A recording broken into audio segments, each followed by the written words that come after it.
ನಮ್ಗೆ ಸುಮಾರು ಸ್ಟಾರ್ಟಿಂಗಲ್ಲಿ ಕಾಲ್ಸ್ ಬರ್ತಾ ಇತ್ತು, ಸರ್ ನಂಗೆ ದಾವಣಗೆರೆಯಲ್ಲಿ ಒಂದು ಫಂಕ್ಷನ್ ಇದೆ, ತಂಬಳಿ ಕೊಡ್ಬೋದಾ? ಬಟ್ ನನಗೆಲ್ಲೋ ಒಂದು ಗಿಲ್ಟ್ ಕಾಡ್ತಾ ಇತ್ತು. ನಂಗೆ ಅವಳಿಗೆ 1 ಇಯರ್ ಮಗಳು, ನಂಗೆ ಅವಳಿಗೆ ಟೈಮ್ ಕೊಡೋಕೆ ಆಗ್ತಾ ಇಲ್ಲ, ಆಫೀಸ್ ಸ್ಟ್ರೆಸ್ ಇರುತ್ತೆ. ಅದು ಬೆಂಗಳೂರಲ್ಲಿದ್ದಾಗ ನಾನು ಆಫೀಸಿಗೆ ಬೆಳಿಗ್ಗೆ ಹೋಗು, ಅವಳನ್ನಲ್ಲಿ ಎಲ್ಲೋ ಡೇ ಕೇರಿಗೆ ಡ್ರಾಪ್ ಮಾಡಿ ಹೋಗ್ತಾ ಇದ್ದೆ, ಸಂಜೆ ಬಂದು ಅವಳನ್ನ ಪಿಕ್ ಮಾಡಬೇಕು. ಬಟ್ ನಾನು ಥರ ಡೈಲಮಾದಲ್ಲಿದ್ದೆ. ಕೆರಿಯರ್ ಪಾಯಿಂಟ್ ಆಫ್ ನೋಡಿದ್ರೆ ನಾನು ಕಂಟಿನ್ಯೂ ಮಾಡಬೇಕು, ಬಟ್ ಫ್ಯಾಮಿಲಿ ಪಾಯಿಂಟ್ ಆಫ್ ನೋಡಿದ್ರೆ ನಂಗೆ ಬೇಡ ಅಂತ ಫೀಲ್ ಇತ್ತು. If you are working here you should listen to me ಅನ್ನೋ ಒಂದು ಕನ್ವೆ ಮಾಡ್ತೀವಿ. ಸೊ ನಾವು ಏನು ಕಸ್ಟಮರ್ಸಿಗೆ ಸರ್ವ್ ಮಾಡ್ತೀವಿ, ಸೇಮ್ ಫುಡ್ಡು ಸ್ಟಾಫ್ಗೂ ಅದೇ, ನಮಗೂ ಅದೇ. ಸೊ ನಾವು ಕೂಡ ಅದನ್ನೇ ಊಟ ಮಾಡ್ತೀವಿ. ಸೊ ನಾನು ಮನೇಲಿ 1 ಟೈಮ್ ಕುಕ್ ಮಾಡ್ತೀನಿ, ಆಮೇಲೆ ಕಿಚನಿಗೆ ಹೋಗಿ ಅದನ್ನೇ ಸ್ಮಾಲ್ ಬ್ಯಾಚಲ್ಲಿ ಕುಕ್ ಹತ್ರ ಮಾಡಿಸ್ತೀವಿ. ಸೊ ನಾವೆಲ್ಲ ಟೇಸ್ಟ್ ಮಾಡ್ತೀವಿ. ನಿನ್ನೆ ಏನು ನಾವು ಮಂತ್ರಾಲಯಕ್ಕೆ ಹೋಗಿ ಬಂದ್ವಿ.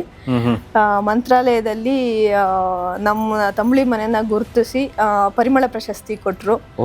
ಸೊ ರಾಯರ ಸನ್ನಿಧಾನದಲ್ಲಿ ಗುರುಗಳಿಂದ ಪ್ರಶಸ್ತಿ ಸಿಕ್ತು. ರಾಯರಿಂದನೇ ನಿಮಗೆ ಆಶೀರ್ವಾದ ಸಿಕ್ತು. ಶರಣು ಶರಣು ಶರಣು ಗುರು ರಾಘವೇಂದ್ರ ಶರಣು.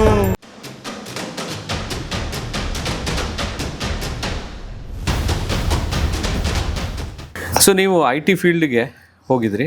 ಅಲ್ಲಿ IT ಫೀಲ್ಡ್ಗೆ ಈಗಂತೂ ಎಲ್ಲರೂ IT ಫೀಲ್ಡ್ಗೆ ಹೋಗಬೇಕು ಅಂತ ತುಂಬ ಇಷ್ಟಪಡ್ತಾರೆ. ಸ್ವಲ್ಪ ಈಗ ಟ್ರೆಂಡು ಡೌನ್ ಆಗಿರ್ಬೋದು, ಅದು ಬೇರೆ ವಿಷಯ. ಬಟ್ ಮನೆಯಲ್ಲಿ ಕೆಲಸ ಮಾಡೋರಿಗೆ ಯಾರು ಹುಡುಗಿ ಕೊಡಲ್ಲ, IT-ಯಲ್ಲಿರೋರಿಗೆ ಹೆಚ್ಚು ಡಿಮ್ಯಾಂಡು. ಸೊ IT ಫೀಲ್ಡ್ ನೀವು ನೋಡಿದ್ದೀರಾ ಆ್ಯಸ್ ಅ ಲೇಡಿ.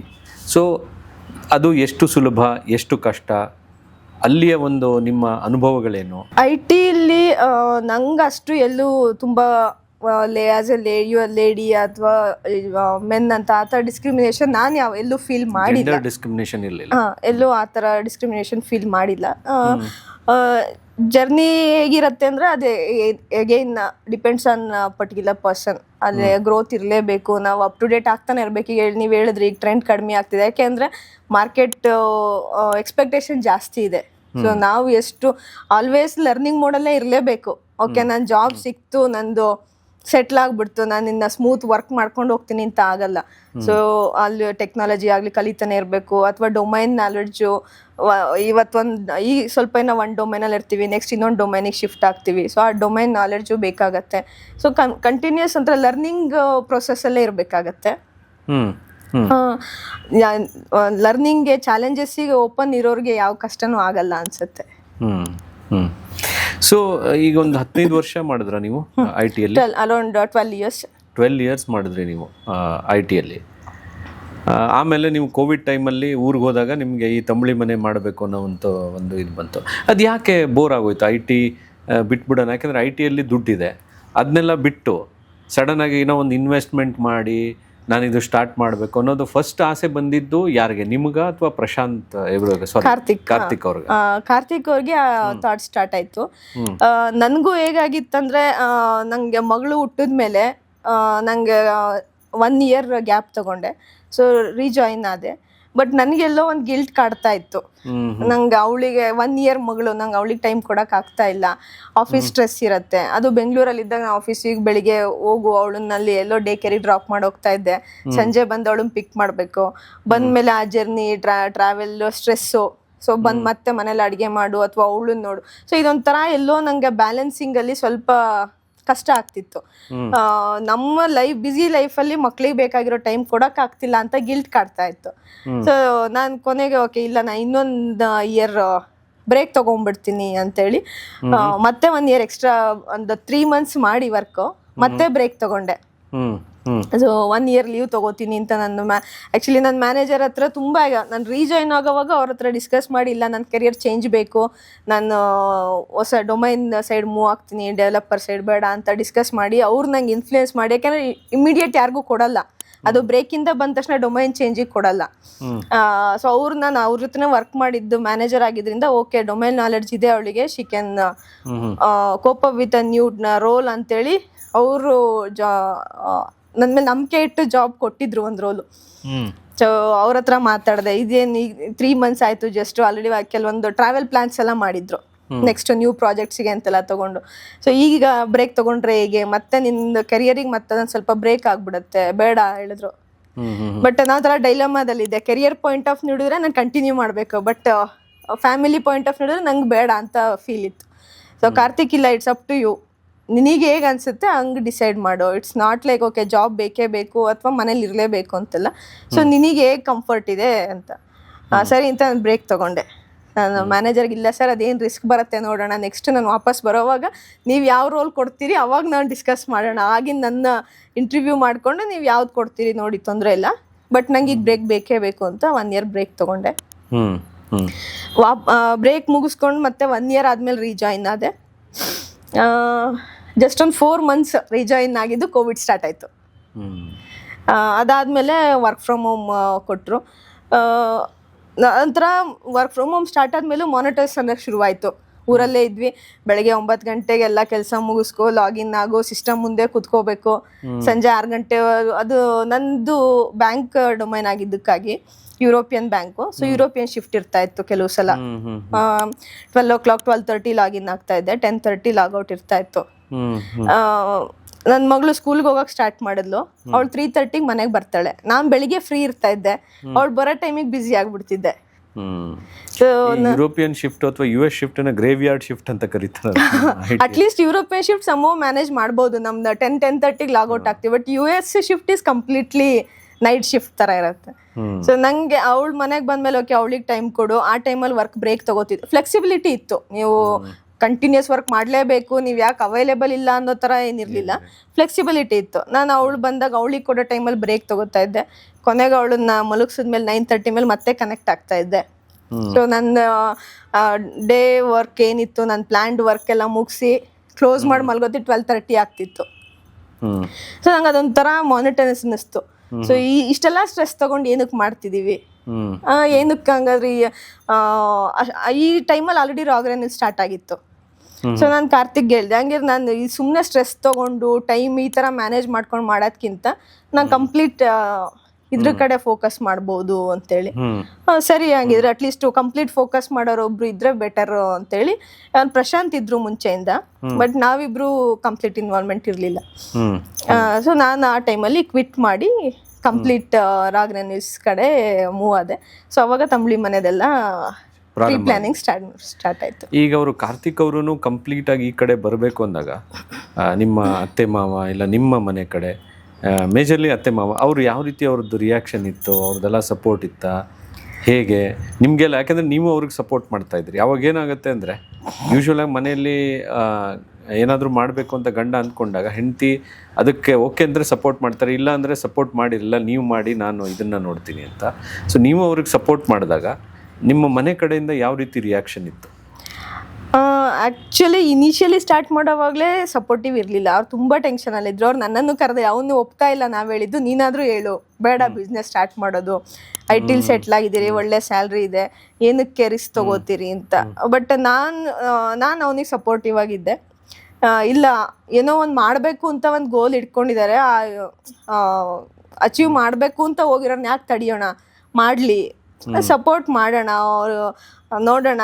ಸುಮ್ಮನೆ ಈ IT ಲೈಫೇ ಎಷ್ಟು ದಿನ ಅಂತ ಇನ್ನೊಂದು ಕಂಪ್ನಿಲಿ ಇನ್ನೊಬ್ರಿಗೋಸ್ಕರ ದುಡಿಯೋಕ್ಕಿಂತ ನಾವು ನಮ್ಮದೇ ಏನಾದರೂ ಸ್ವಂತ ಮಾಡ್ಬೋದಲ್ಲ, ತುಂಬ ಆಸೆ ಇದೆ, ಟ್ರೈ ಮಾಡಲಿ ಬಿಡಿ, ಏನಾಗಲ್ಲ ಅಂತೇಳಿ ನಾನು ಅವ್ರು ಕನ್ವಿನ್ಸ್ ಮಾಡಿದೆ. ಆಗ ಒಪ್ಕೊಂಡ್ರು. ನೆಕ್ಸ್ಟು ಅವರು ಜಾಬ್ ಬಿಡೋವಾಗ ಒಂದು ಲೆವೆಲಿಗೆ ಸ್ವಲ್ಪ ನಾವು ತಂಬಳಿ ಮನೆ ಗ್ರೋತ್ ಆಗಿತ್ತು. ಸೊ ಅವ್ರನ್ನ ಕನ್ವಿನ್ಸ್ ಮಾಡೋದು ಈಸಿ ಆಯಿತು. ಬಟ್ ಎಲ್ಲರಿಗೂ ಇತ್ತು ಓಕೆನಾ, ಯಾಕೆಂದರೆ ಈಗ ನಾವು ಬೆಂಗಳೂರಿಗೆ ಶಿಫ್ಟ್ ಆಗಿದ್ವಿ, ಮಗಳು ಸ್ಕೂಲು, ಬೆಂಗಳೂರು ಲೈಫ್ ಸ್ಟೈಲಿಗೆ ಒಂದು ಕಾಸ್ಟ್ ಆಫ್ ಲಿವಿಂಗ್ ಜಾಸ್ತಿ ಇದ್ದೇ ಇರುತ್ತೆ. ಸೊ ಅದನ್ನು ನಿಮಗೆ ಮ್ಯಾನೇಜ್ ಮಾಡೋಕ್ಕಾಗತ್ತಾ, ಹೇಗೆ ನಿಮ್ಮ ಕೈಲಿ ಮ್ಯಾನೇಜ್ ಆಗುತ್ತೆ ಅಂತ ಕಾನ್ಫಿಡೆನ್ಸ್ ಇದೆಯಾ, ಈ ಥರದ್ದೆಲ್ಲ ತುಂಬ ಕ್ವಶನ್ಸ್ ಇತ್ತು. ಇಲ್ಲ ಮಾಡ್ತೀವಿ, ಮಾಡಲೇಬೇಕು ಅಂತ ಹೊರಟಿದ್ದೀವಿ, ಇಲ್ಲಾಂದರೆ ಅವ್ರಿಗೆ ಒಂಥರ ಎರಡೂ ಮ್ಯಾನೇಜ್ ಮಾಡೋಕ್ಕಾಗಲ್ಲ. ಲೀಗಲಿ ಅವ್ರು ಈ ಕಂಪ್ನಿ ಪಾರ್ಟ್ ಆಗೋಕ್ಕೆ ಚಾನ್ಸು ಇಲ್ಲಿ ಸಾಧ್ಯ ಇಲ್ಲ. ಅಗೇನ್ ಸ್ಟ್ರೆಸ್ ಇರುತ್ತೆ. ನಮ್ಮ ಅವರು ಕಂಪ್ನಿಲಿ ಪಾರ್ಟಿಸಿಪೇಟ್ ಮಾಡಲ್ಲ, ಅವ್ರು ಅಲ್ಲಿ ವರ್ಕ್ ಮಾಡ್ತಾ ಇದ್ರು, ಇದು ಹೇಗೆ ನಡೆಯುತ್ತೆ, ಇಲ್ಲಿ ಏನು ನಡೀತಿರತ್ತೆ, ಅವ್ರಿಗೆ ಫೋಕಸ್ ಮಾಡೋಕ್ಕಾಗಲ್ಲ. ಬಟ್ ಕಂಪ್ಲೀಟ್ ಇನ್ವಾಲ್ವ್ಮೆಂಟ್ ಇದ್ರೆ ಮಾತ್ರ ಒಂದು ಗ್ರೋತ್ಗೆ ಅನುಕೂಲ ಆಗುತ್ತೆ. ಸೊ ನಾನು ಅದು ಕ್ವಿಟ್ ಮಾಡಲೇಬೇಕು, ಅದು ಕ್ವಿಟ್ ಮಾಡಿದ್ರೆ ಮಾತ್ರ ಇದು ಗ್ರೋತ್ ಆಗತ್ತೆ. ಸುಮ್ಮನೆ ನಾನು 2 ದೋಣಿ ಮೇಲೆ ಇದ್ದೀನಿ, ಇದು ನಡೀತಾ ಇರತ್ತೆ, ನಾನು ನನ್ನ ಪಾಡಿಗೆ IT ಮಾಡ್ತೀನಿ ಅಂದ್ರೆ ಆಗಲ್ಲ. ನಾನು ಕ್ವಿಟ್ ಮಾಡಿದ್ರೆ ನಾನು ಇದನ್ನ ಇನ್ನು ನೆಕ್ಸ್ಟ್ ಲೆವೆಲಿಗೆ ತರೋಕೆ ಸಾಧ್ಯ ಅಂತ ಅವರು ಡಿಸೈಡ್ ಮಾಡಿದ್ರು. ಅದು ನಮ್ಮಿಬ್ರದ್ದು ಡಿಸಿಷನ್ ಸೇಮ್ ಇತ್ತು. Fine, it's fine. ಸ್ಟ್ರೆಸ್ ಆಗಲಿ ಏನೇ ಆಗಲಿ ಅದನ್ನ ಮ್ಯಾನೇಜ್ ಮಾಡೋದು ಕಷ್ಟನೇ. ಮೇನ್ಲಿ ಸ್ಟ್ರೆಸ್ ತುಂಬ ಇರುತ್ತೆ ಅದು. ಬಟ್ ಕಂಪ್ಲೀಟ್ ಇನ್ವಾಲ್ವ್ ಆದಾಗ ಬೇರೆ, ಎಲ್ಲೋ ಇದ್ದು ಇದು ಏನಾಗ್ತಿದೆ ಅಂತ ತಗೊಳ್ಳೋ ಸ್ಟ್ರೆಸ್ಸು ಬೇರೆ. ಸೊ ಅವರು ಕ್ವಿಟ್ ಮಾಡಿದ್ರು. ಈಗಲೂ ಸ್ಟ್ರೆಸ್ ಇಲ್ಲ ಅಂತಲ್ಲ, ಇರತ್ತೆ, ಈಗ ಬೇರೆ ತರ ಸ್ಟ್ರೆಸ್. ಬಟ್ ಒಂದಂದ್ರೆ ಇದು ನಮ್ದೇ ಕಂಪನಿ, ಪ್ಯಾಷನ್ ಇರೋದ್ರಿಂದ ಆ ಸ್ಟ್ರೆಸ್ ನಾವು ಮ್ಯಾನೇಜ್ ಮಾಡ್ಬೋದು. ನಮ್ಗೂ ರೆಸ್ಪಾನ್ಸಿಬಿಲಿಟಿ ಇರುತ್ತೆ. ಓಕೆ, ಇದು ನೆಕ್ಸ್ಟ್ ಲೆವೆಲ್ಗೆ ನಾವು ರೀಚ್ ಮಾಡಿಸ್ಬೇಕು, ನಾವೇ ಮಾಡಿಸ್ಬೇಕು, ಇನ್ಯಾರೋ ಮಾಡಿಸಲ್ಲ. ನಾವು ಮಾಡೋ ಕೆಲಸ ಇಷ್ಟ ಆದ್ರೆ ಅದು ನಮ್ಗೆ ಕಷ್ಟ ಅನ್ಸಲ್ಲ. ಸರಿ ಸರಿ ಸರಿ. ಸೊ ನೀವು IT ಇಂದ ಈಗ ಈ ಕಡೆ ನಿಮ್ಮ ಒಂದು ಓನ್ ಕಂಪ್ನಿನ ನೀವು ಸ್ಟಾರ್ಟ್ ಮಾಡಿದ್ರೆ ಇಲ್ಲಿಗೆ ಬಂದಿದ್ದೀರಾ. ಅಲ್ಲಿಗೂ ಇಲ್ಲಿಗೂ ನಿಮಗೆ ಯಾವ ರೀತಿ ಡಿಫ್ರೆನ್ಸು? ಅಲ್ಲಿಯ ಒಂದು ಕೆಲಸನ ನೀವು ಹೇಗೆ ನಿಭಾಯಿಸಬೇಕು, ಇಲ್ಲಿ ನೀವು ಲೀಡರ್ಶಿಪ್ ರೋಲಲ್ಲಿದ್ದೀರಾ, ನೀವೇ ಮುನ್ನಡೆಸಬೇಕು. ಸೊ ಯಾವ ರೀತಿ ನಿಮ್ಮನ್ನು ನೀವು ಕ್ಯಾಲಿಬ್ರೇಟ್ ಮಾಡ್ಕೊಂಡ್ರಿ, ಯಾವ ರೀತಿ ಚೇಂಜಸ್ ಇಲ್ಲಿ ಬೇಕಾಯಿತು? ಅಲ್ಲಿ ನಮ್ಮದು ಒಂದು ಪರ್ಟಿಕ್ಯುಲರ್ ರೋಲ್ ಇರುತ್ತೆ. ಸೊ ನಂದು ಫೋಕಸ್ ಇಷ್ಟೇ ಇರುತ್ತೆ, ಇಡೀ ಪ್ರಾಜೆಕ್ಟ್ ಫೋಕಸ್ ನಮ್ದಾಗಿರಲ್ಲ. ಸೊ ಮಲ್ಟಿಪಲ್ ರೋಲ್ಸ್ ಇರುತ್ತೆ ಒಂದು ಪ್ರಾಜೆಕ್ಟ್ ಅಂದ್ರೆ. ಸೊ ಎಂಡ್ ಟು ಎಂಡ್ ಒಂದೇ ಪರ್ಸನ್ ಅಥವಾ ಒಂದೇ ಟೀಮ್ ವರ್ಕ್ ಮಾಡ್ತಿರಲ್ಲ. ಸೊ ಒಂದು ಟೀಮಲ್ಲಿ ಒಂದು ರೋಲ್ ಇಷ್ಟೇ ಇರುತ್ತೆ, ನಾವು ಇಷ್ಟನ್ನೇ ಮಾಡ್ತಾ ಇರ್ತೀವಿ. ಸೊ ಆ ಜರ್ನಿ ಬೇರೆ. ಬಟ್ ಇಲ್ಲಿ ನಾನು ಇದು ಒಂದೇ ಫೋಕಸ್ ಮಾಡ್ತೀನಿ ಹೇಳಕ್ ಬರಲ್ಲ. ಸೊ ನಾನು ಕ್ವಾಲಿಟಿ ಹ್ಯಾಂಡಲ್ ಮಾಡ್ತೀನಿ ಅಂದ್ರೂ ನನ್ನ ಎದುರುಗಲ್ಲಿ ಏನೋ ಆಪರೇಷನ್ಸ್ ಅಲ್ಲಿ ರಾಂಗ್ ಇದೆ, ನಾನು ಫೋಕಸ್ ಮಾಡಲೇಬೇಕು. ಸೊ ಇದು ನಮ್ದೇ ಕಂಪನಿ ಆಗಿರೋದ್ರಿಂದ ನಮ್ಗೆ ಒಂದೇ ಪಾಯಿಂಟ್ ಅಲ್ಲಿ ನಾನು ಹೋಗ್ತೀನಿ, ಇದು ಒಂದೇ ಡೈರೆಕ್ಷನ್ ಅಲ್ಲಿ ನಾನು ವರ್ಕ್ ಮಾಡ್ತೀನಿ ಅನ್ನೋಕ್ ಬರಲ್ಲ. So always we are like open for any challenges. ಬರೀ ಒಂದು ನಿಮ್ದೇನ್ ಜಾಬ್ ರೋಲ್ ಇದೆ ಅದು ಮಾತ್ರ ಮಾಡಬೇಕು. ಬಟ್ ಇಲ್ಲಿ ನಿಮ್ ಜಾಬ್ ರೋಲ್ ಇದು ಇರುತ್ತೆ, ಬಟ್ ಇಲ್ಲ ಬೇರೆದ್ ಮಾಡಬೇಕು ಅಂದ್ರೂ ವಿ ಶುಡ್ ಬಿ ರೆಡಿ. ಹೌದು. ನೀವು IT ಯಲ್ಲಿರುವಾಗ ಮೇಜರ್ಲಿ ನಿಮಗೆ ಟೀಮ್ ಲೀಡರ್ಸ್ ಇರ್ತಾ ಇದ್ರು, ಅವ್ರು ಹೇಳೋ ಥರ ನೀವು ಮಾಡಬೇಕಿತ್ತು. ಇಲ್ಲಿ ನೀವು ಟೀಮ್ ಲೀಡರು, ಅದರಲ್ಲೂ ಒಬ್ಬರು ಲೇಡಿ ಇಲ್ಲಿ ಟೀಮ್ ಲೀಡರ್ ಅಂದರೆ ಬೇರೆ ವರ್ಕರ್ಸ್ ಎಲ್ಲ ಮಾತು ಕೇಳ್ತಾರ, ನೀವು ಹೇಳಿರೋ ಥರ ಅವರು ಕೆಲಸ ಮಾಡೋದಕ್ಕೆ ರೆಡಿ ಆಗ್ತಾರ? ಯಾವ ರೀತಿ ಇರುತ್ತೆ? ಚಾಲೆಂಜಸ್ ಇರುತ್ತೆ. ಸೊ ಎಲ್ಲರೂ ಲೇಡಿ ಬಾಸ್ನ ಆಕ್ಸೆಪ್ಟ್ ಮಾಡ್ಕೊಳ್ಳೋಕೆ ರೆಡಿ ಇರಲ್ಲ. ಕೆಲವೊಂದು ಕಡೆ ಪ್ರಾಬ್ಲಮ್ಸ್ ಬರುತ್ತೆ, ಬಟ್ ಅದನ್ನ ಓವರ್ಕಮ್ ಮಾಡಿಕೊಂಡು no, if you are working here you should listen to me ಅನ್ನೋ ಥರ ಒಂದು ಕನ್ವೆ ಮಾಡ್ತೀವಿ. ಸೊ ಅದು ನಿಧಾನ ಅವ್ರಿಗೂ ಅರ್ಥ ಆಗುತ್ತೆ. ನೀವು ಎಂಪ್ಲಾಯಿ ಬೆನಿಫಿಟ್ಸ್ಗೋಸ್ಕರ ಈಗ ತಂಬಳಿ ಮನೆನ ನೀವು ಇಷ್ಟೊಂದು ಎಕ್ಸ್ಪಾಂಡ್ ಮಾಡ್ತಾ ಇದ್ದೀರಾ, ನಿಮಗೆ ಲಾಂಗ್ ಟರ್ಮಲ್ಲೂ ಕೂಡ ಜನಗಳು ಬೇಕು. ಅವ್ರಿಗೆ ಯಾವ ರೀತಿ ಬೆನಿಫಿಟ್ಸನ್ನು ನೀವು ಕೊಡ್ತಾ ಇದ್ದೀರಾ? ಎಂಪ್ಲಾಯಿ ಬೆನಿಫಿಟ್ಸ್ ಅಂದರೆ ನಾವು ಅವರಿಗೆಲ್ಲ PF ಸ್ಟಾರ್ಟ್ ಮಾಡಿಸಿದ್ದೀವಿ. ಗ್ರೂಪ್ ಇನ್ಶೂರೆನ್ಸ್ ಇದೆ. ಸೊ ಎಂಪ್ಲಾಯೀಸ್ಗಳಿಗೆಲ್ಲ ಇನ್ಶೂರೆನ್ಸ್ ಕವರ್ ಮಾಡಿಸಿದ್ದೀವಿ. ಸೊ ESI PF ಫೆಸಿಲಿಟೀಸ್ ಎಲ್ಲ ಇದೆ. ಅಗೇನ್ ನಾವು ಎಲ್ಲ ಸ್ಟಾಫ್ಗೂ ಸ್ಟೇ ಕೊಡ್ತೀವಿ. ಸೊ ನಮ್ದೇ ಸ್ಟೇ ಕೊಡ್ತೀವಿ. ಫುಡ್ ಕಂಪ್ಲೀಟ್ಲಿ ಆರೋಗ್ಯ ಅಂತೂ ಹಾಳಾಗೋದಿಲ್ಲ. ಸೊ ನಮ್ದೇ ಫುಡ್ ಇರೋದ್ರಿಂದ ಆರೋಗ್ಯ ಹಾಳಾಗಲ್ಲ. ಅವರಿಗೆ ಅಂತ ಸಪ್ರೇಟ್ ಕುಕ್ಕು ಅಥವಾ ಸಪ್ರೇಟ್ ಇಂಗ್ರೀಡಿಯೆಂಟ್ಸ್ ಯಾವುದೂ ಬರಲ್ಲ. ಸೊ ನಾವು ಏನು ಕಸ್ಟಮರ್ಸಿಗೆ ಸರ್ವ್ ಮಾಡ್ತೀವಿ, ಸೇಮ್ ಫುಡ್ ಸ್ಟಾಫ್ಗೂ ಅದೇ, ನಮಗೂ ಅದೇ. ಸೊ ನಾವು ಕೂಡ ಅದನ್ನೇ ಊಟ ಮಾಡ್ತೀವಿ. ಸೊ ಆ್ಯಕ್ಚುಲಿ ಹೇಳ್ಬೇಕಾದ್ರೆ ನಾನು ಮನೇಲಿ ದಿನದಲ್ಲಿ 1 ಟೈಮ್ ಅಡುಗೆ ಮಾಡಿದ್ರೆ ಹೆಚ್ಚು. ಸೊ ಈಗ ಬೆಳಿಗ್ಗೆ ಬೇಗ ಹೋಗ್ಬಿಡ್ತೀವಿ, ಎಷ್ಟೋ ಸಲ ಬ್ರೇಕ್ಫಾಸ್ಟು ಕಿಚನ್ನೇ ಹೋಗಿ ಮಾಡಿಬಿಡ್ತೀವಿ. ಮಧ್ಯಾಹ್ನ ಅಲ್ಲೇ ಇರ್ತೀವಿ, ಸೊ ಅಲ್ಲೇ ಆಗತ್ತೆ. ನೈಟ್ ಬೇಗ ಮನೆಗೆ ಬಂದರೆ ಮನೇಲಿ 1 ಟೈಮ್ ಅಡುಗೆ ಮಾಡ್ತೀವಿ. ಇಲ್ಲ ನಮ್ಮ ಫುಡ್ಡು ಕೂಡ ಆಲ್ಮೋಸ್ಟ್ ನಮ್ಮ ರೆಸ್ಟೋರೆಂಟಲ್ಲೇ ಆಗುತ್ತೆ. ಓ ವಂಡರ್ಫುಲ್. ಸೊ ಹಾಗಾಗಿ ನೀವೇ ಒಂದು ಎಕ್ಸಾಂಪಲ್ ಜನರಿಗೆ, ನೋಡಿ ನಾನೇ ಇಲ್ಲೇ ಊಟ ಮಾಡಿ ನಾನೇ ಇಲ್ಲೇ ಇದ್ದೀನಿ ಅಂತ. ಇಲ್ಲ, ಯಾಕೆಂದರೆ ಮೊನ್ನೆ ಒಂದು ಫನಿ ಇನ್ಸಿಡೆಂಟ್, ನನಗೊಂದು ಘಟನೆ ನಾನು ನೋಡಿದೆ. ನಾನೊಂದು ಕಾಫಿ ಶಾಪಲ್ಲಿ ಕಾಫಿ ಕುಡಿಯೋಕ್ಕೆ ಹೋಗಿದ್ದೆ. ಅಲ್ಲಿ ಸ್ಯಾಂಡ್ವಿಚ್ಚು ಎಲ್ಲ ಇತ್ತು. ಸ್ಯಾಂಡ್ವಿಚ್ ಎಲ್ಲ ನಾವು ತಿಂದ್ವಿ ನಮ್ಮ ಫ್ರೆಂಡ್ಸ್ ಜೊತೆ. ಅಲ್ಲಿ ಓನರ್ ಒಬ್ಬರನ್ನ ನಾನು ನೋಡಿದೆ. ಸಂಜೆ ನಾನು ಅವ್ರನ್ನ ಬೇರೆ ಒಂದು ಸ್ಯಾಂಡ್ವಿಚ್ ಹೌಸಲ್ಲಿ ಅವರು ಸ್ಯಾಂಡ್ವಿಚ್ ತಿನ್ನಕ್ಕೆ ಬಂದಿದ್ರು. ಆವಾಗ ನಕ್ಕೊಂಡು ನಾನು ಹೇಳ್ತಾ ಇದ್ದೆ ನಮ್ಮ ಮನೆಯವ್ರಿಗೆ, ನೋಡು ಅವ್ರು ಬೆಳಗ್ಗೆ ನಾನು ಹೋಗಿರೋ ಅವ್ರ ಕಾಫಿ ಶಾಪಲ್ಲಿ ಅವ್ರು ತಿನ್ನಲಿಲ್ಲ, ಅವ್ರು ಇಲ್ಲಿ ಬಂದು ತಿಂತಾ ಇದ್ದಾರೆ. ಸೊ ಆ ರೀತಿ. ಈಗ ಇದರಲ್ಲಿ ಈಗ ನೀವು ಹೇಳಿದ್ರಿ ಬೇರೆ ಬೇರೆ ಊರಿಂದ ಎಲ್ಲ ಜನಗಳು ಬಂದಿರ್ತಾರೆ, ನಿಮ್ಮ ಎಂಪ್ಲಾಯೀಸ್ ಎಲ್ಲ ಬೇರೆ ಬೇರೆ ಊರಿಂದ ನೌಕರರು ಬಂದಿರ್ತಾರೆ. ಅವ್ರಿಗೆ ರಜೆ ಮೇಲೆ ಹೋಗಬೇಕಾಗಿರುತ್ತೆ. ನೀವು ನಾರ್ತ್ ಈಸ್ಟಿಂದನೂ ಬಂದಿದ್ದಾರೆ, ನೇಪಾಳಿಂದನೂ ನಿಮ್ಮ ಕುಕ್ ಇದ್ದಾರೆ ಅಂತ ಹೇಳಿದ್ರಿ. ಅವ್ರು ಹೋದರೆ ತಿಂಗಳುಗಟ್ಟಲೆ ಹೋಗ್ತಾರೆ. ಆವಾಗೆಲ್ಲ ನೀವು ಅದನ್ನು ಅವ್ರ ರಜೆಗಳನ್ನೆಲ್ಲ ಯಾವ ರೀತಿ ಮ್ಯಾನೇಜ್ ಮಾಡ್ತೀರಾ ನೀವು? ನಾರ್ತ್ ಈಸ್ಟು ಇವರೆಲ್ಲ ಹೋದರೆ ಹೋಗ್ತಾರೆ, ಲಾಂಗ್ ಲೀವಲ್ಲೇ ಹೋಗ್ತಾರೆ. ಬಟ್ ಆ ಟೈಮಲ್ಲಿ ರೀಪ್ಲೇಸ್ಮೆಂಟ್ ಯಾರು? ಸೊ ಎಕ್ಸಿಸ್ಟಿಂಗಲ್ಲಿ ಈಗ ಎಲ್ಲರೂ ಮಲ್ಟಿಪಲ್ ರೋಲ್ಸಲ್ಲಿ ಗ್ರೂಮ್ ಆಗಿರೋರು ಇರ್ತಾರೆ. ಸೊ ಅವ್ರು ಲೀವಲ್ಲಿ ಹೋಗ್ತಾರೆ ಅಂದರೆ ಆ ಪ್ಲೇಸಿಗೆ ಇನ್ನೊಬ್ರು ಅದೇ ರೋಲ್ ಎಕ್ಸ್ಪೀರಿಯನ್ಸ್ ಇರೋರನ್ನ ರೀಪ್ಲೇಸ್ಮೆಂಟನ್ನು ಫಸ್ಟೇ ಪ್ಲ್ಯಾನ್ ಮಾಡ್ಕೊಂಡ್ಬಿಡ್ತೀವಿ. ಮುಂಚೆನೇ ನೀವು ಇದು ಸಕ್ಸೆಷನ್ ಪ್ಲಾನಿಂಗ್ ಹಾ ಹೌದು. ಅದನ್ನು ಇದರಲ್ಲಿ ನೀವು ಮಾಡ್ಲೇಬೇಕಾಗತ್ತೆ. ಇಲ್ಲ ಅಂದ್ರೆ ಸಡನ್ ಒಂದ್ ಔಟ್ಲೆಟ್ ಅಲ್ಲಿ ಯಾರೋ ಇಬ್ರು ಊರ್ಗ್ ಹೋಗ್ತಿದ್ದಾರೆ, ಸೊ ಆ ರೋಲಿಗೆ ಬೇಕು ಅಂದ್ರೆ ನಮ್ಗದು ಪ್ಲಾನಿಂಗ್ ಬೇಕಾಗತ್ತೆ. ಇಲ್ಲ ಮತ್ತೆ ಆ ಔಟ್ಲೆಟ್ ನ ಕ್ಲೋಸ್ ಮಾಡಕ್ ಆಗಲ್ಲ, ವಿ ಹ್ಯಾವ್ ಟು ರನ್. ಹೌದು ಹೌದು. ಸೊ ಆ ಪ್ಲಾನಿಂಗ್ ಮಾಡ್ಕೋತೀವಿ. ಸೊ ಇಲ್ಲ ಹೊಸ್ದಾಗಿ ಹೈರ್ ಮಾಡ್ಬೇಕಾ ಮ್ಯಾನೇಜಿಂಗ್ ಬ್ಯಾಕಪ್ ತರ, ಸೊ ಮುಂಚೆನೆ ಒಂದಿಷ್ಟು ಹೈರ್ ಮಾಡ್ಕೊಂಡು ಅವ್ರನ್ನು ಗ್ರೂಮ್ ಮಾಡಿರ್ತೀವಿ. ಸೊ ನಾ ಹೇಳ್ದಂಗೆ ಯಾರು ಎಕ್ಸ್ಪೀರಿಯನ್ಸ್ಡ್ ರಿಸೋರ್ಸ್ಗಳು ನಾವು ಅಷ್ಟು ಹೈರ್ ಮಾಡಲ್ಲ. ಸೊ ಫ್ರೆಷರ್ಸೇ ಆಗಿರ್ತಾರೆ, ಅವ್ರನ್ನ ಹೈರ್ ಮಾಡಿ ಅವರಿಗೆ ಟ್ರೈನಿಂಗ್ ಕೊಟ್ಟು ನಾವು ಕಸ್ಟಮರಿಗೆ ಸರ್ವ್ ಮಾಡೋದಕ್ಕಿಂತ ಮುಂಚೆ ಬ್ಯಾಕ್ ಎಂಡಲ್ಲಿ ಅವ್ರ ಹತ್ರ ಒಂದು ವಾರ ಅಡುಗೆ ಮಾಡಿಸಿರ್ತೀವಿ. ಫಸ್ಟ್ ಹೆಲ್ಪರಿಂದ ಸ್ಟಾರ್ಟ್ ಮಾಡ್ತೀವಿ. ಓಕೆ ಫಸ್ಟ್ ಕಟ್ಟಿಂಗ್ ಮಾಡ್ಕೊಳ್ಳಿ, ಹೆಲ್ಪ್ ಮಾಡಿ, ಶೆಫ್ಗಳಿದ್ದಾರೆ ಅವ್ರಿಗೆ ಹೆಲ್ಪ್ ಮಾಡಿ, ಅವ್ರ ಅಂಡರ್ ವರ್ಕ್ ಮಾಡಿ, ಸ್ಮಾಲ್ ಬ್ಯಾಚಲ್ಲಿ ಮಾಡಿಕೊಡಿ.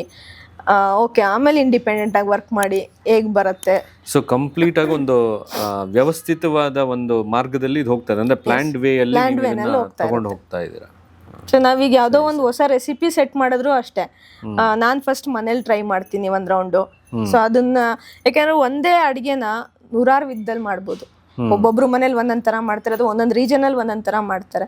ಬಟ್ ನಾವು ಯಾವ್ದಾದ್ರು ಒಂದು ನಮ್ಮ ಕಂಡೀಷನ್ಸ್ ಅಲ್ಲಿ ಫಾಲೋ ಆಗಬೇಕು. ಸೊ ಯಾವ್ಯಾವ ಇಂಗ್ರೀಡಿಯೆಂಟ್ಸ್ ಬಳಸಬೇಕು.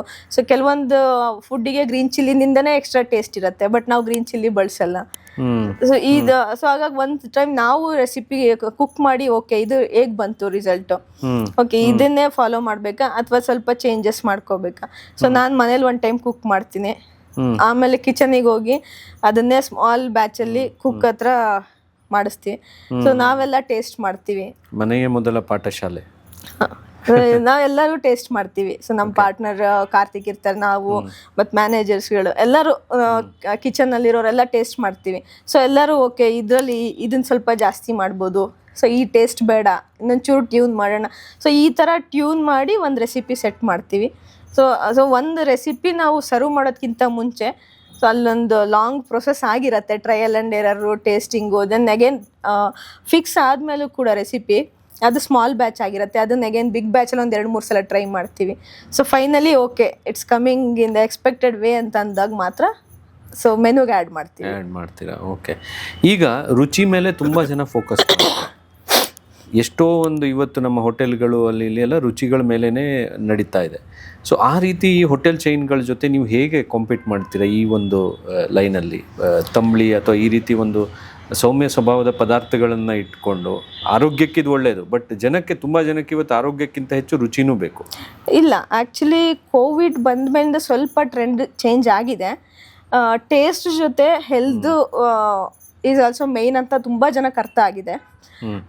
ಹಾಗೆ ಈಗ ಹೋಗ್ತಿರೋ ನೀವು ಟ್ರೆಂಡ್ ನೋಡಿದ್ರೆ ಕಮಿಂಗ್ ಡೇಸಲ್ಲಿ ಇನ್ನೂ ತುಂಬ ಅವೇರ್ನೆಸ್ ಬರುತ್ತೆ. ಆ ಪಾತಲ್ಲಿ ನಾವು ಸ್ವಲ್ಪ ಅರ್ಲಿ ಫೇಸಲ್ಲಿ ಇದ್ದೀವಿ. ಸೊ ನಮಗೆ ಸ್ಟ್ರಗಲ್ ಇರುತ್ತೆ, ಕಸ್ಟಮರ್ ಬೇಸ್ ಕಡಿಮೆನೇ ಇರುತ್ತೆ. ಯಾಕೆಂದ್ರೆ ಎಲ್ಲರೂ ನೀವು ಹೇಳ್ದಂಗೆ ಜಸ್ಟ್ ಬೇಸ್ ಏನು ಅಂತ ನೋಡಲ್ಲ, ಔಟ್ಪುಟ್ ಏನು. ನಂಗೆ ದಿನ ಊಟ ಮಾಡ್ತೀನಿ ಮನೇಲಿ, ಏನೋ ಚೇಂಜ್ ಬೇಕು, ನಂಗೆ ಒಂಥರ ಫುಡ್ಡಲ್ಲೊಂದು ಪಂಚ್ ಬೇಕು ಅಂತ ಹುಡ್ಕೊಂಡೇ ಬಂದಿರ್ತಾರೆ. ಅದು ನಮ್ಮಲ್ಲಿ ಅಷ್ಟು ಕ್ವಿಕ್ ಪಂಚ್ ಸಿಗಲ್ಲ, ಯಾಕೆಂದ್ರೆ ಅಷ್ಟೆಲ್ಲ ಹೆವಿ ಸ್ಪೈಸ್ ಇರಲ್ಲ, ಎಕ್ಸ್ಟ್ರಾ ಟೇಸ್ಟಿಂಗ್ ಇಂಗ್ರೀಡಿಯೆಂಟ್ಸ್ ಯಾವುದೂ ಇರಲ್ಲ, ಯಾವುದೋ ಹೆವಿ ಸಾಸ್ ಆಗಲಿ ಆ ಥರದ್ದು ಏನೂ ಇರಲ್ಲ, ಮೈಲ್ಡ್ ಫುಡ್ ಇರುತ್ತೆ. ಬಟ್ ಸ್ಲೋಲಿ ಜನ ಆ ಪಾತಲ್ಲಿ ಬರ್ತಾ ಇದ್ದಾರೆ. So it's future is actually the same. So ಎಲ್ಲರೂ ಆ ಹೆಲ್ತ್ ಫುಡ್ ಕಡೆನೇ ಕಾನ್ಸೆಪ್ಟ್ ಹೋಗ್ತಾ ಇದೆ. ನಿಮ್ಮಲ್ಲಿ ಅಂದ್ರೆ ಈಗ ನಿಮಗೆ ಮತ್ತೆ ಕಾರ್ತಿಕ್ ಅವ್ರ ಮಧ್ಯೆ ಅಥವಾ ಪ್ರಶಾಂತ್ ಈ ರೀತಿ ನಿಮ್ಮಲ್ಲಿ ಈ ತಗೊಂಡು ಭಿನ್ನಾಭಿಪ್ರಾಯಗಳು ಇರುತ್ತೆ, ಇದನ್ನ ಹೀಗೆ ಮಾಡ್ಬೋದಲ್ಲ, ಇದನ್ನ ಹೀಗೆ ಮಾಡ್ಬೋದಲ್ಲ ಬರುತ್ತೆ. ಅದು ಕಾಮನ್, ಒಂದು ಮಲ್ಟಿಪಲ್ ಜನ ಇದ್ದಾರೆ ಅಂತಂದ್ಮೇಲೆ ಅದು ಇದೇ ಇರುತ್ತೆ. ಬಟ್ ನಾವು ಅದನ್ನ ಡಿಸ್ಕಸ್ ಮಾಡ್ತೀವಿ. ಓಕೆ ನಾನು ಇದನ್ನ ಮಾಡಿದೀನಿ, ನಿಮಗೆ ಹೇಗೆ ಅನ್ನಿಸ್ತು? ಇಲ್ಲ ನೀನು ಈ ತರ ಮಾಡ್ಬೋದಿತ್ತು ಅಂತಾರೆ. ಹೌದಾ ಸರಿ, ಅದನ್ನು ಮಾಡ್ಕೊಡ್ತೀನಿ, ನೀವು ಅದನ್ನ ಟೇಸ್ಟ್ ಮಾಡಿ. ಓಕೆ ಆ ವೇನಲ್ಲೂ ನಾವು ಮಾಡಿ ನೋಡೋಣ. ಸೊ ಈ ತರ ಮಾಡ್ತೀವಿ. ಕೊನೆಗೆ ಓಕೆ ಮೇಜರ್ ಯಾವ ಔಟ್ಪುಟ್ಟಿಗೆ ಎಲ್ಲರಿಗೂ ಇಷ್ಟ ಆಗತ್ತೆ, ಸೊ ಅದಕ್ಕೆ ನಾವು ಸ್ಟಿಕ್ ಆಗ್ತೀವಿ. ನೀವು ವರ್ಕ್ ಲೈಫ್ ಬ್ಯಾಲೆನ್ಸನ್ನ ಹೇಗೆ ಹ್ಯಾಂಡಲ್ ಮಾಡ್ತೀರಾ? ಮುಂಚೆ ಮಗಳು ಹುಟ್ಟಿದ ಮೇಲೆ ಮಗಳಿಗೆ ಟೈಮ್ ಕೊಡೋಕ್ಕಾಗಲ್ಲ ಅಂದ್ಬಿಟ್ಟು ನೀವು IT ಜಾಬನ್ನು ಬಿಟ್ಟು ತಂಬಳಿ ಮನೇನ ಶುರು ಮಾಡೋಣ ಅಂತ ಮಾಡಿದ್ರಿ. ಈಗ ಇದರಲ್ಲೇ ಇಷ್ಟೊಂದು ಬ್ಯುಸಿ ಆಗಿದ್ದೀರಾ. ಸೊ ವರ್ಕ್ ಲೈಫ್ ಬ್ಯಾಲೆನ್ಸನ್ನು ಹೇಗೆ ಹ್ಯಾಂಡಲ್ ಮಾಡ್ತೀರಾ? ಇಲ್ಲಿ ಆ್ಯಕ್ಚುಲಿ ಹೇಳ್ಬೇಕಂದ್ರೆ ನಂಗೊಂದು ಬೆನಿಫಿಟ್ ಇದೆ, ಯಾಕೆ ನನ್ನ ಪಾರ್ಟ್ನರ್ ನನ್ನ ಹಸ್ಬೆಂಡು.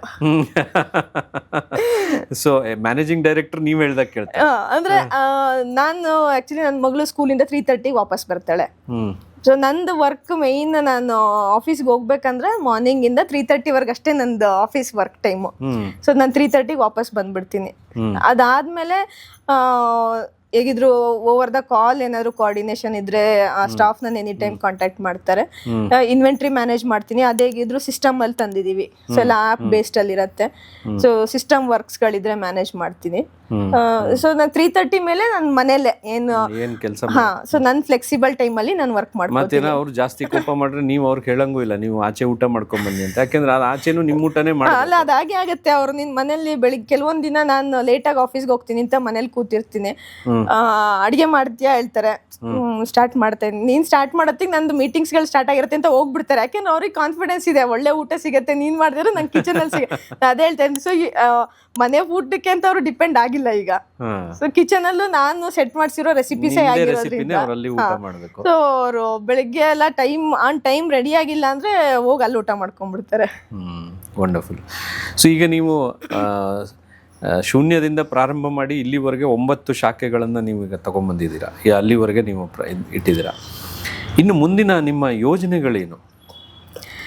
ಮುಂದೆ ಇದನ್ನ ನಾವು ಔಟ್ಸೈಡ್ ಬ್ಯಾಂಗ್ಳೂರು, ಸೊ Tier 2 ಸಿಟೀಸ್ಗೆಲ್ಲ ತೊಗೊಂಡೋಗ್ಬೇಕು ಅಂತ ಪ್ಲ್ಯಾನ್ ಇದೆ. ಔಟ್ಸೈಡ್ ಕರ್ನಾಟಕನೂ ಹೋಗ್ಬೇಕಂತ ಪ್ಲ್ಯಾನ್ ಇದೆ. ಮಂಗಳೂರು, ಹುಬ್ಳಿ, ಬಳ್ಳಾರಿ ಈ ಥರ ಎಲ್ಲ ಓಪನ್ ಮಾಡಬೇಕು ಅಂತ ಪ್ಲ್ಯಾನ್ಸ್ ಇದೆ. ಅದ್ರ ಮೇಲೆ ವರ್ಕ್ ಮಾಡ್ತಾ ಇದ್ದಾರೆ ಆಲ್ರೆಡಿ. ಅದ್ರ ಜೊತೆ ಟೆಟ್ರಾ ಪ್ಯಾಕ್ ಅಂತ ಪ್ಲಾನ್ ಸ್ಟಾರ್ಟ್ ಮಾಡಿದ್ದೀವಿ. ಅಂದರೆ ತಂಬುಳಿ ನಾವೀಗ ಏನು ಮಾಡ್ತಾ ಇದ್ದೀವಿ ಅದು ಫ್ರೆಶ್ 1 day ಶೆಲ್ಫ್ ಲೈಫ್. ಯಾಕೆಂದರೆ ಬಟರ್ ಮಿಲ್ಕಿಗೆ ಮಿಕ್ಸ್ ಮಾಡಿರೋದ್ರಿಂದ ಅದು ಅವತ್ತಿಂದ ಅವತ್ತೇ ಫ್ರೆಶ್ ಆಗಿ ಕುಡಿಯೋ ಅಂಥದ್ದು. ಬಟ್ ಯಾರೋ ನನಗೆ ಬೇರೆ ಊರಲ್ಲಿ ಬೇಕು, ನಮ್ಗೆ ಸುಮಾರು ಸ್ಟಾರ್ಟಿಂಗಲ್ಲಿ ಕಾಲ್ಸ್ ಬರ್ತಾ ಇತ್ತು, ಸರ್ ನಂಗೆ ದಾವಣಗೆರೆಯಲ್ಲಿ ಒಂದು ಫಂಕ್ಷನ್ ಇದೆ, ತಂಬಳಿ ಕೊಡ್ಬೋದಾ? ಸೊ ಇಲ್ಲಿ ನಾವು ಕೊಡ್ತೀವಿ. ಕೆಲವೊಬ್ರು ಫಂಕ್ಷನ್ಸ್ಗಳಿಗೆಲ್ಲ ಇವಾಗ ಸುಮಾರು ಮದುವೆಗಳಲ್ಲಿ ವೆಲ್ಕಮ್ ಡ್ರಿಂಕ್ ಅಂತ ತಂಬಳಿ ತಗೋತಾರೆ. ಬಲ್ಕ್ ಅಲ್ಲಿ ನಂಗೆ ತಂಬಳಿ ಬಂದ್ ಸರ್ವ್ ಮಾಡಿ ವೆಲ್ಕಮ್ ಡ್ರಿಂಕ್ ಆಗಿ ಅಂತ. ಸೊ ಈ ಟ್ರೆಂಡ್ ಬಂದ ಮೇಲೆ ಸೊ ಔಟ್ಸೈಡ್ ಬ್ಯಾಂಗ್ಳೂರಿಂದ ಸುಮಾರು ಕಾಲ್ಸ್ ಬಂತು. ಬಟ್ ಅದು ಪಾಸಿಬಲ್ ಇಲ್ಲ. ಒಂದು ನಾನು ಅಲ್ಲೋಗಿ ಅಗೇನ್ ಕಿಚನ್ ಸೆಟಪ್ ಮಾಡ್ಕೊಂಡು ಮಾಡ್ಕೊಡ್ಬೇಕಾಗತ್ತೆ ಫ್ರೆಶ್. ಅದು ಕೂಡ ನಂಗೆ ಔಟ್ಸೈಡ್ ಹೋಗ್ಬೇಕಂದ್ರೆ ಮೆಷಿನ್ ಸ್ಟಾರ್ಟ್ ತಗೊಂಡು ಹೋಗೋದು ಎಲ್ಲ ತುಂಬಾ ರಿಸ್ಕಿ ಜಾಬ್, ಅಥವಾ ಇಲ್ಲಿಂದ ಕಳ್ಸೋಕ್ಕೂ ಆಗಲ್ಲ. ಸೊ ಆ ಟೈಮಲ್ಲಿ ನಮ್ಗೊಂದು ಥಾಟ್ ಬಂತು, ಸೊ ಇದನ್ನ ಯಾಕೆ ನಾವು ಪ್ಯಾಕ್ಡ್ ಫುಡ್ಡಾಗಿ ಮಾಡಬಾರ್ದು. ಸೊ ಇಷ್ಟು ದಿನ F&B ಮಾತ್ರ ಇದ್ವಿ, ಫುಡ್ ಆ್ಯಂಡ್ ಬೇವ್ರೇಜಲ್ಲಿ. ಸೊ ಯಾಕೆಂದ್ರೆ FMCGಗೆ ತೊಗೊಂಡು ಹೋಗ್ಬಾರ್ದು. ಸೊ ಆ ಥಾಟಲ್ಲಿ ಟೆಟ್ರಾ ಪ್ಯಾಕ್ ಬಗ್ಗೆ ರಿಸರ್ಚ್ ಮಾಡಿದ್ವಿ. ತಂಬುಳಿನ ಟೆಟ್ರಾ ಪ್ಯಾಕ್ ಮಾಡಿದ್ರೆ ಹೇಗೆ, not only outside Bengaluru, outside India ಕೂಡ ನಾವು ಅದನ್ನು ಕಳಿಸ್ಬೋದು. ಬಟ್ ಇಲ್ಲಿ ನನಗೊಂದು ಡೌಟ್ ಇದೆ. ಯಾಕೆಂದರೆ ನಾವು ಮನೇಲಿ ಮಾಡಿದಾಗ ಅಥವಾ ನಿಮ್ಮ ಹೋಟೆಲಲ್ಲಿ ನಾವು ಊಟ ಮಾಡಿದಾಗ ತಾಜಾ ನಮಗೆ ಸಿಕ್ಕಿರುತ್ತೆ. ಟೆಟ್ರಾ ಪ್ಯಾಕಲ್ಲಿ ಸ್ವಲ್ಪ ಅದು ಫ್ರೀಸ್ ಆಗಿರುತ್ತೆ, ತುಂಬ ದಿನಗಳಾಗಿರುತ್ತೆ. ಅದೇ ರೀತಿಯ ಒಂದು ಆರೋಗ್ಯಕ್ಕೆ ಅದೇ ರೀತಿಯ ಒಂದು ಬೆನಿಫಿಟ್ ಅದು ಇರುತ್ತಾ ಅಥವಾ ಇಲ್ಲ? ಇರುತ್ತೆ. ಇಲ್ಲಿ ನಮಗೂ ಆ ಡೌಟ್ ಇತ್ತು, ಸೊ ಹೇಗಿರುತ್ತೆ ಅಂತ. ಸೊ ನಾವು ಅದನ್ನು ಅನಲೈಸ್ ಮಾಡಿದ್ಮೇಲೆ ಒಂದು ಆ್ಯಕ್ಚುಲಿ ನಮ್ದು ಆಲ್ರೆಡಿ ಒಂದು ಟೆಸ್ಟ್ ಬ್ಯಾಚ್ ಕೂಡ ಮಾಡಿಸಿದ್ದೀವಿ. ಒಂದು 4 varieties of tambuli Tetra Pak test batch ready ಮಾಡಿಸಿದ್ವಿ. ಈಗ ಆಲ್ರೆಡಿ 8 months ಆಯಿತು ಮಾಡಿಸಿ.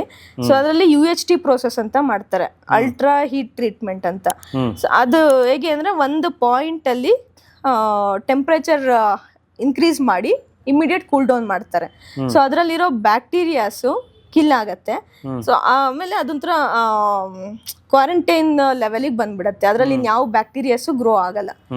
ಸೊ ನಾವು ವಿತೌಟ್ ಎನಿ ಪ್ರಿಸರ್ವೇಟಿವ್, ಸೊ ಇಲ್ಲಿ ಏನು ನಾವು ಫ್ರೆಶ್ ತಂಬಳಿ ಸರ್ವ್ ಮಾಡ್ತಿದೀವಿ, ಸೇಮ್ ತಂಬಳಿನ UHT ಪ್ರೋಸೆಸ್ ಮಾಡಿ ಪ್ಯಾಕ್ ಮಾಡಿದ್ವಿ. ಅದು ಈಗ 8 months ಆಯ್ತಲ್ಲ. ಸೊ 3 ಬ್ಯಾಚ್ ಟೆಸ್ಟ್ ಮಾಡಿಸಿದ್ವಿ. ಫಸ್ಟ್ ಬ್ಯಾಚು ಪ್ಯಾಕ್ ಆದ ತಕ್ಷಣ ಒಂದು ಲ್ಯಾಬಿಗೆ ಕಳಿಸಿದ್ವಿ. ದೆನ್ 6 months ಅಲ್ಲಿ ಒಂದು ಲ್ಯಾಬಿಗೆ ಕಳಿಸಿದ್ವಿ. ಸೊ ಈಗ ಲಾಸ್ಟ್ ಮಂತ್ 8 month ಅಲ್ಲಿ ಒಂದ್ಸಲ ಲ್ಯಾಬಿಗೆ ಕಳಿಸಿದ್ವಿ. Reports are all same. So reports ಅಲ್ಲಿ ಏನೂ ವೇರಿ ಆಗಿಲ್ಲ. ಯಾಕಂದ್ರೆ ವಿತೌಟ್ ನಾವು ಪ್ರಿಸರ್ವೇಟಿವ್ ಹಾಕಿದಾಗ ಏನಾದರೂ ಆಗ್ಬೋದಾ, ಶೆಲ್ಫ್ ಲೈಫ್ ಕಡಿಮೆ ಆಗ್ಬೋದಾ ಅನ್ನೋ ಡೌಟ್ ನಮಗೂ ಇತ್ತು. So result is positive. So ಯಾವುದೇ ಥರದ ಪ್ರಾಬ್ಲಮ್ಸ್ ಇಲ್ಲ. 8 months ಅಲ್ಲೂ ಕೂಡ ಸೇಮ್ ಕ್ವಾಲಿಟಿ ಮೇಂಟೈನ್ ಆಗಿದೆ. ಅಗೇನ್ ಟೇಸ್ಟ್ ಕೂಡ ಸೇಮ್ ಟೇಸ್ಟ್ ಮೇಂಟೈನ್ ಆಗಿದೆ.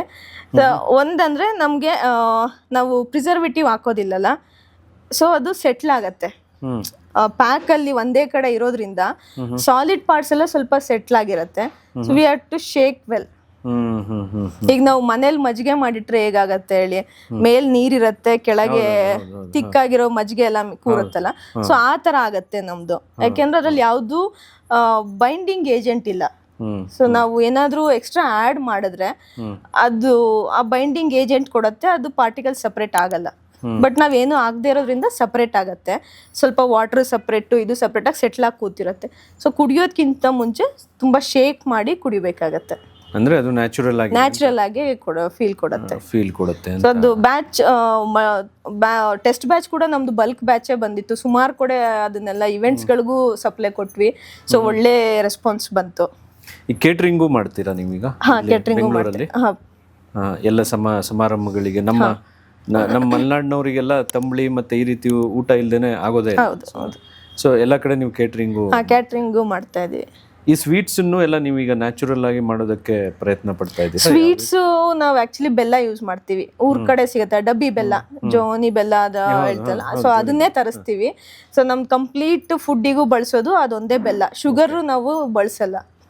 ಸೊ ಸ್ವೀಟ್ಸ್ ಎಲ್ಲ ಇದ್ರ ಬೇಸಲ್ಲೇ ಮಾಡ್ತೀವಿ. ಸೊ ಮೇನ್ಲಿ ಪಾಯಸ, ಹಾಲ್ಬಾಯಿ, ಸೊ ಈ ತರದ್ದೆಲ್ಲ ಸ್ವೀಟ್ಸ್ ಮಾಡ್ತಾ ಇದೀವಿ. ವಂಡರ್ಫುಲ್. ಸೊ ನಿಮಗೆ ಇಷ್ಟವಾದಂಥ ತಂಬಳಿ ಯಾವುದು ಹಾಗಾದ್ರೆ?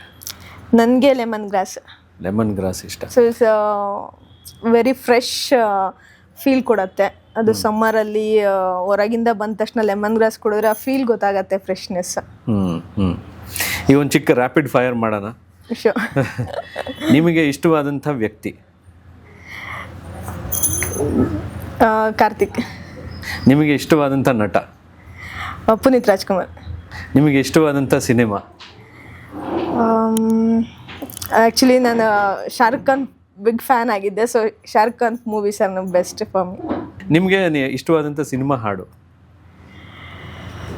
ನಂಗೆ ಯೂಶಲಿ ಸ್ವಲ್ಪ 80s ಸಾಂಗ್ಸ್ ಎಲ್ಲ ತುಂಬ ಇಷ್ಟ ಆಗುತ್ತೆ. ಸೊ ಆ ಮೆಲೋಡಿ ಸಾಂಗ್ಸ್ಗಳೆಲ್ಲದು, ಸೊ ಒಂದು ಪರ್ಟಿಕ್ಯುಲರ್ ಫೇವ್ರೇಟ್ ಅಂತ ಯಾವುದನ್ನು ನಾನು ರಿಪೀಟ್ ಮಾಡಲ್ಲ. ಬಟ್ ಆ ಮೆಲೋಡಿ ಸಾಂಗ್ಸ್ಗಳು ಯಾವುದು, ಓಲ್ಡ್ ಸಾಂಗ್ಸ್ಗಳು ತುಂಬ ಕೇಳ್ತೀನಿ. ನಿಮಗೆ ಕೋಪ ಬಂದಾಗ ಏನು ಮಾಡ್ತೀರಾ? ಕೋಪ ಬಂದರೆ ನಾನು ಸ್ವಲ್ಪ ಬ್ಲಾಸ್ಟ್ ಆಗ್ತೀನಿ.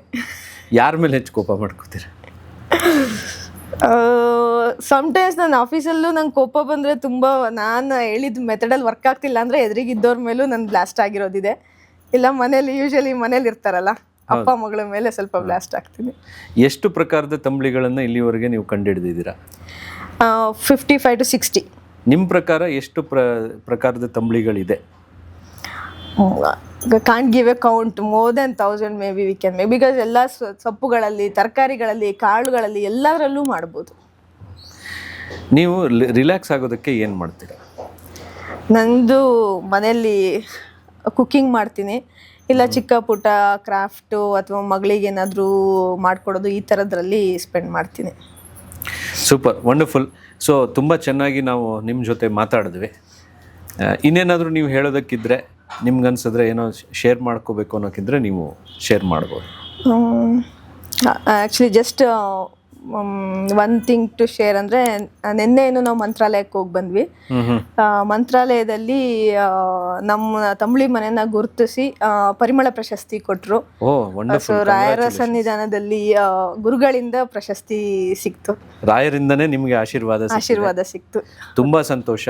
ನಮ್ಮ ಬಿಯಾಂಡ್ ಲಿಮಿಟ್ಸ್ ನಿಂದ ಹಾಗೂ ಬಿಯಾಂಡ್ ಲಿಮಿಟ್ಸ್ ವೀಕ್ಷಕರಿಂದ ನಿಮಗೆ ಶುಭ ಹಾರೈಕೆಗಳು. ನಿಮ್ಮ ತಂಬಳಿ ಮನೆ ನಮ್ಮ ಕರ್ನಾಟಕದಲ್ಲಷ್ಟೇ ಅಲ್ಲ, ದೇಶದಲ್ಲಷ್ಟೇ ಅಲ್ಲ, ವಿದೇಶಗಳಲ್ಲೂ ಕೂಡ ಚೆನ್ನಾಗಿ ಹೆಸರನ್ನು ಗಳಿಸಲಿ. ಅಲ್ಲೆಲ್ಲ ನಿಮ್ಮ ಶಾಖೆಗಳು ಪ್ರಾರಂಭವಾಗಲಿ.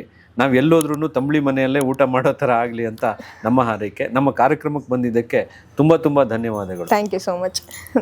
ಆ್ಯಕ್ಚುಲಿ ನನ್ನ ಕಡೆಯಿಂದನೂ ತುಂಬ ಥ್ಯಾಂಕ್ಸ್. ನನ್ನನ್ನು ಇಲ್ಲಿ ಕರೆದು, ಆ್ಯಕ್ಚುಲಿ ನಂದಿದ್ದು ಫಸ್ಟ್ ಪಾಡ್ಕಾಸ್ಟ್ ನಿಮ್ಮ ಜೊತೆ.